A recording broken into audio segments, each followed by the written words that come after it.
रमज़ान में प्यारा बचपन, और तमाम बच्चों को मैं यही कहूँगी कि अपने हाथ ज़रूर धोया करें लाइफ बॉय से। दिन में जितनी बार भी आप किसी भी चीज़ को हाथ लगाते हैं, क्योंकि ये रखता है आपको बीमारियों से दूर। पहुँचाए अच्छाई सबके हाथ, चाहे अफ्तार हो या सहरी, लाइफ बॉय से हाथ धोना ना भूले। जो हाथ खिलाते हैं और दुआ के लिए उठाते हैं, उन्हें लाइफ बॉय से महफूज रखें। तो जी, रमज़ान का हुस्न अच्छाई के आगे बढ़ना, हाथों की सफाई के साथ। और कोशिश करें कि जब आप हाथ धोएं तो बहुत ज़्यादा पानी ना बहाएं, क्योंकि पानी का भी हिसाब लिया जाएगा।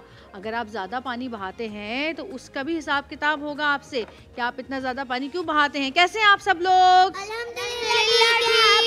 आप कैसे हैं? और वैसे हाँ, वैसे आज तो आप बड़ी प्यारी लग रही है। कौन सा ब्रांड का है ड्रेस?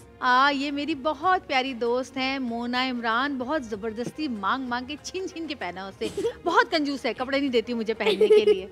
आप लोग मांगते हैं अपनी दोस्तों से कपड़े पहनने के लिए? नहीं मांगते? मैं तो खुद स्पॉन्सर करने के लिए मांगती हूँ। मैं तो और दूसरों को देती हूँ। मुझे तो कोई स्पॉन्सर नहीं करता, मैं तो अपने दोस्तों से मांगती हूँ। देती हाँ, और आपको पता है, जब भी कोई से भी शूट पे जाती हूँ ना, सारे कपड़े ही लेके आती हूँ। हैं? हाँ, ओ नहीं पूरी नहीं, मेरी अलमारी भरी हुई है ईद के कपड़े की। वाह, ईद के कपड़े पहले से ही ले लिए इतनी जल्दी? हाँ ना, ये तो बहुत फास्ट चल रही है भाई। माइक दे दो, वो रोने वाली है, माइक नहीं मिल रहा 2 मिनट में। हाँ, मेरी जैसे इसने बोला कि अलमारी पूरी भरी रहती, मेरी तो अलमारी में कपड़े रखने की भी जगह नहीं होती। इतने स्पॉन्सर्स आते हैं, इतने स्पॉन्सर आते हैं। भाई हमसे अच्छे तो बच्चे ही हैं। नहीं नहीं, मैं मजाक कर रही हूँ। मेरे पापा ना मुझे ड्रेस के वो होते हैं ना ऐसे, जिसमें बहुत सारे ड्रेस हाँ, रखते हैं। मेरे पापा वो लाए, मेरी मम्मा को बोलती है इसमें कपड़े रख दो। पूरी अच्छा जगह यार, नहीं होती, जब तुम्हारी रखते हैं ना पूरी खुली होती है। अच्छा, हाँ। आप कुछ नहीं कहेंगी? कहूँगी। बोलिए ना फिर। अस्सलाम वालेकुम, मेरा नाम अजमे। आज अच्छी बात बताऊंगी। बताइए। चले, खाने को देख के मुंह नहीं बनाना चाहिए। हाथ से खाना सुन्नत है। बेशक, क्योंकि अपना हाथ सिर्फ अपने मुंह में जाता है, जबकि स्पून जो है वो सबके मुंह में जाता है। क्यों? नो, अभी इनकी बारी है।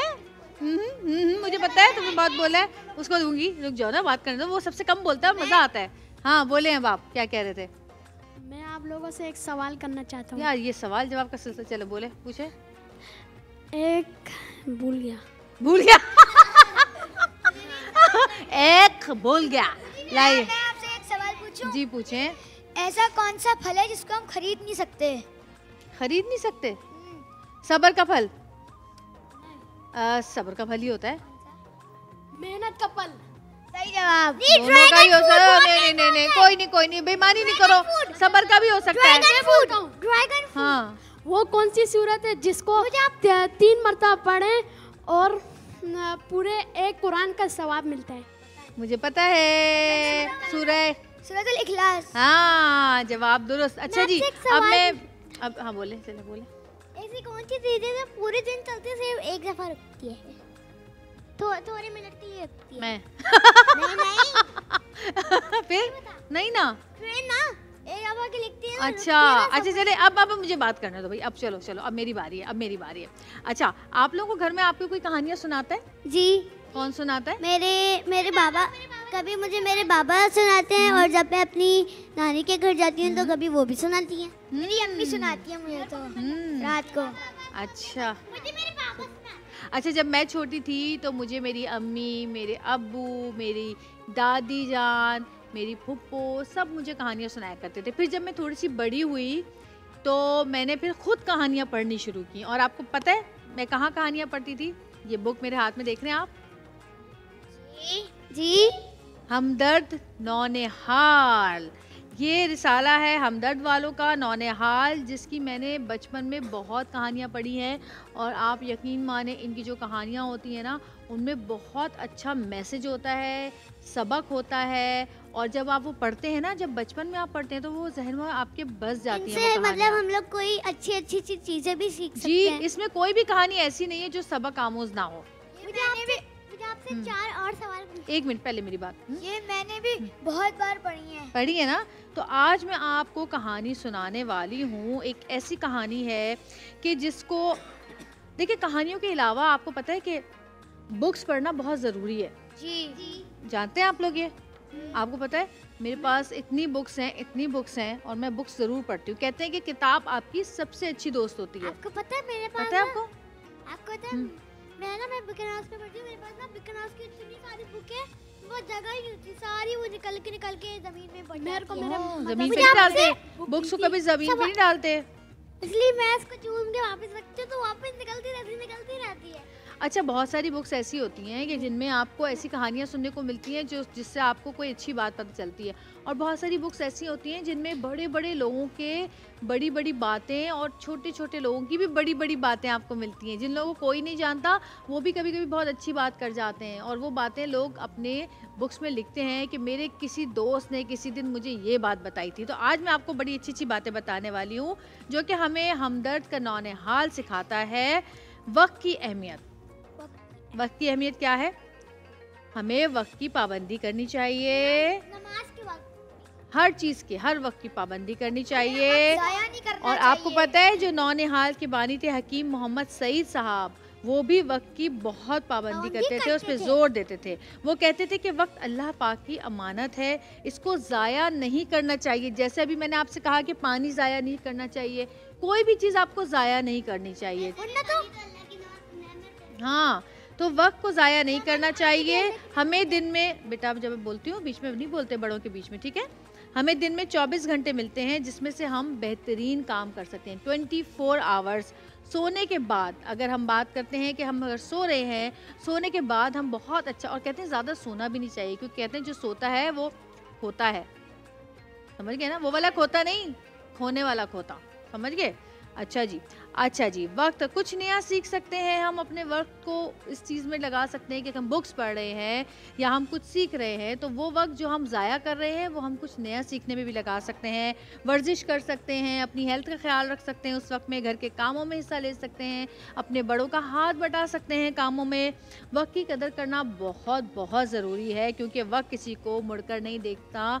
एक बार जो वक्त निकल जाता है वो कभी भी लौट कर वापस नहीं आता, वो बस गुजर जाता है। और जो लोग इसका दुरुस्त इस्तेमाल करते हैं वही कामयाब होते हैं, और जो सुस्ती काहिली के साथ का मुजाहरा करते हैं वो पछताते रह जाते हैं। अब देखो, अगर मैं अपने बच्चों को कहती हूँ, जन्नत और इब्राहिम है ना, कभी जन्नत जब स्कूल की छुट्टी करती है, कभी वो बीमार होती है या वो स्कूल के साथ पिकनिक पे जाना होता है, वो कहती है कि नहीं मुझे पिकनिक पे नहीं जाना है, मेरी तबीयत ठीक नहीं है, तो वो क्या होता है, मैं उनको समझाती हूँ। मैं कहती हूँ कि देखो, ये जो वक्त है जो आप स्कूल में गुजार रहे हैं ना, ये वक्त एक दफ़ा अगर चला गया तो बाद में आप बड़े रिग्रेट करेंगे, बड़ा पछताएंगे। क्योंकि मुझे अपना स्कूल का वक्त बहुत याद आता है। मैं बहुत कोशिश करती थी कि आज छुट्टी कर लूँ। आज कहती थी अम्मी मेरे पेट में दर्द है, आज मुझे यहाँ जाना है, आज मुझे वहाँ जाना है, और फिर उसके बाद में छुट्टी कर लेती थी। और जब स्कूल ख़त्म हो गया ना एकदम, तो मुझे वो इतना याद आता है सब कुछ, मेरी टीचर्स, मेरे दोस्त, स्कूल का वो माहौल, स्कूल की बातें, क्लास फेलोज़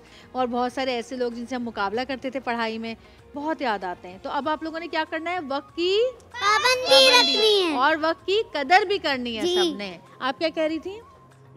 मुझे कुछ सुनाना है। सुनाइए। हमारे नबी के बारे में। बस हमारे प्यारे और आखिरी नबी सल्लल्लाहु अलैहि वसल्लम अरब के मशहूर शहर मक्का मुकर्रमा में 12 रबी अव्वल को पीर के दिन पैदा हुए। हमारे नबी सल्लल्लाहु अलैहि वसल्लम का सिलसिला नसब ये है, मोहम्मद बिन अब्दुल्ला बिन अब्द मुतल्लिब बिन हाशिम बिन अब्द मुनाफ। आपके पैदा होने से पहले ही आपके अब्बू जान का इंतकाल हो गया। उसके बाद आपकी परवरिश आपकी वालिदा ने की। जब आप 6 साल के हुए तो आपकी वालिदा का भी इंतकाल हो गया। उसके बाद आपकी परवरिश आपके दादा ने की, और जब आप 8 साल के हुए तो आपके दादा का भी इंतकाल हो गया। उसके बाद आपकी परवरिश आपके चचा ने की। हमारे नबी सल्लल्लाहु अलैहि वसल्लम बहुत नेक थे। वो किसी से झूठ नहीं बोलते थे, कभी अमानत में खयानत नहीं करते थे, और कभी किसी का दिल भी नहीं दुखाते थे। क्या खूबसूरत बात की है, और लोगों का दिल दुखाना सबसे बुरी बात होती है।